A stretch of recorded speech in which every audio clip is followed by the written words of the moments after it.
Unfortunate draw today, 2 points dropped. Yeah, it feels like a defeat, to be honest. We put ourselves in a great position, 2-0 up, and made some poor decisions then to concede the 2 goals. To be leading 2-1 and make the kind of decisions we did at that moment in time, it's crazy. It's crazy, and that's cost us the game. Multiple points during the game where you could have put them away, got that 2-goal difference in the game, didn't happen. How do you train that into a team? Because it's clinicalness and scoring in the moments that you need to obviously isn't something that you can train correct. Yeah, of course. We've said probably the majority of this season it's been a big part of that. We need to create more chances and create and score more goals. I thought we created chances. We just didn't put them chances to bed. But ultimately, the decisions in the final third and the final minutes of the game has cost us the victory today. I'm not taking anything away from Newcastle, not at all, but we need to manage those situations a lot better, and if you do that, you win the game. Yeah, and we saw a bit of an altercation at the end of the game towards the supporting end for the Central Coast Mariners, between them, the Jets players, and a few of the Mariners players. Any news on that? Do you know what's happened there? No, I didn't see anything. Perry coloured towards the end, considered the corner, and obviously Jets scored off that. Is that a moment where you wrap your arms around the young kid? No, it's a moment what I'm bitterly disappointed with, because we should have managed that situation better. In terms of game management, just on your point, is that something that takes weeks and weeks and months to settle into a team, or is that something where you look at a Mikel Docker, Trent Sainsbury, those leaders in those teams to teach those young ones? Yeah, ultimately, yeah, experience brings you that to manage the game. I knew what needed to be done on the touchline. But obviously I didn't transmit that loud enough on the pitch, and we did something different, which caused us to concede the corner, and then we concede the goal. So yeah, it's a moment we need to manage better, and we should have managed better. We spoke a lot about it recently, about managing the games and understanding what it takes to win. And there was a moment there where we should have understood what we needed to do to secure the 3 points today, and we didn't do that. And clearly you're unhappy today. You're 4 points now off the top 6. You won the league last year. You've kind of had to take that step back this year. What do you take from this game, and what's now the objective? Have the goalposts change come this part of the season now? Our objective is to get into the finals. Yeah. That's our target. That's what we're going to try and do. At this moment in time, I can't take anything positive from the game. I'm sure there will be. I'm sure there will be stuff what we can take from the game what's going to be positive. I'm sure we can do that. But this moment in time, yeah, I'm frustrated. There's a bit of anger in there from me as well, because I knew the boys put themselves into a great position to win that game of football today, and they should have taken that. Personally, there was a positive that I saw. I think Faisal done really well today. I think he's still 19. He got his goal, I believe.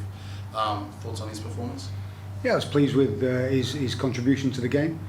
He's not had a lot of football this season, so he's still finding his feet with how we want him to play, and his fitness, so he's always going to tire. But like I said, I will find positives from that game, but at this moment in time I'm finding it hard to think about those positives, because you've got to take 3 points from a situation like that. Okay. Last one then, with Perth Glory next week. Obviously they've been less than convincing this year. What do you take from this game and then put into the next game so we don't see a repeat offender? Because Perth Glory might pop up on a day and if you miss your real chances today, they might be able to take them. It's just instead of getting a draw, you walk away with a loss. So what do you take from today's game? What do you tell the boys once you've cleared your head a little bit and go from there? Well, we'll stick to the process of what we always do with reviewing games. We'll watch it back, myself and the staff. We watch the game back. We look at the different phases of the game. We look at the key moments of the game in all aspects, and we feed that back to the players. That's a normal process of what we do, and then we move on, and then we start to prepare for the next game, what's coming up, and whether we can utilise some of the things from this game to prepare us for Perth. We'll have to have a look at that, because Perth are a different team. They have a different way of playing, so we have to approach that in its own way. But ultimately, it'll be the same process of what we always stick to: watching a game back, clipping it, reviewing it, and feeding that back to the players. But I think it's clear from this game today where we need to do better. Just quickly, one for me. Incredible for both sets of yesterday. What do you Yeah, listen, I'm bitterly disappointed for our fans today because it's been a double header, and the fans have come out in force to support us and the women's team before as well. So I'm bitterly disappointed for them because they deserve to see a 3-point and a victory tonight. They deserve that, and the players got themselves in a position to do that for the fans, but they didn't see it through, and the game lasts for 90 plus minutes, and we've got to be on the ball and concentrating and thinking clearly in those latter stages of the game, particularly when a team's putting you under pressure. You've got to know what to do at certain times, and I felt we had the experience on there to do that, but we fell short on that decision making tonight. Obviously 20 years today, when we honoured some of the legends today prior to the match, obviously you've been here and you've experienced some of those highs. Back-to-back championships is clearly one of those. What does the club mean to the fans in obviously 20 years? Can you just expand on that?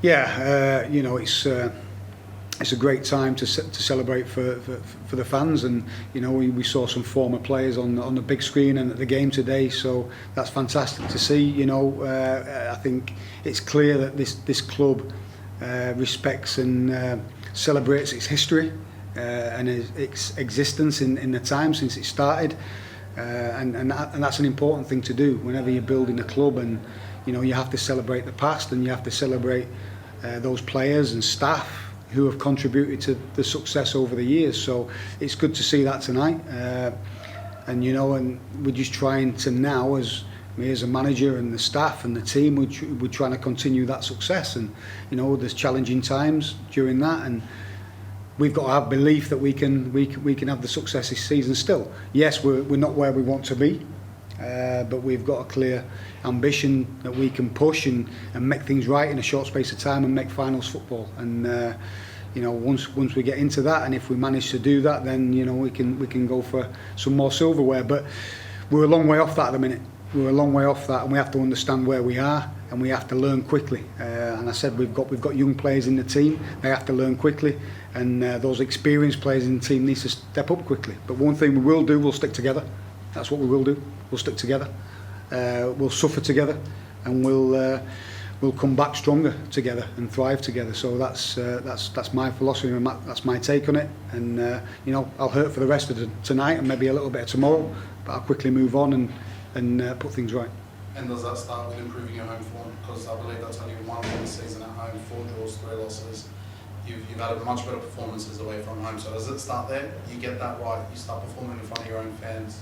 We might see the Central Coast last season. Well, I think it's about winning the next game. Yeah. We can't wait. We've got an away game next, so it's about winning the next game. That's first and foremost. We're not going to say we're going to turn our home form around and wait for the next home game. No, we've got to win the next game. That's what we had to do. We said that before this game. We had to win. We put ourselves into a great position, and we didn't win today. All right, we've got to brush ourselves down. We've got to learn. We've got to be critical of ourselves, and we will be in the changing rooms. We will be. We've got a strong enough group to do that. We've had that already this season. We'll be critical of ourselves, and we'll come back stronger. But we've got to go and attack the next game, and that's an away game at Perth, where we have to travel. No problem. We don't feel sorry for ourselves. We get on the plane, we go, we prepare, and we go and attack the game to get 3 points.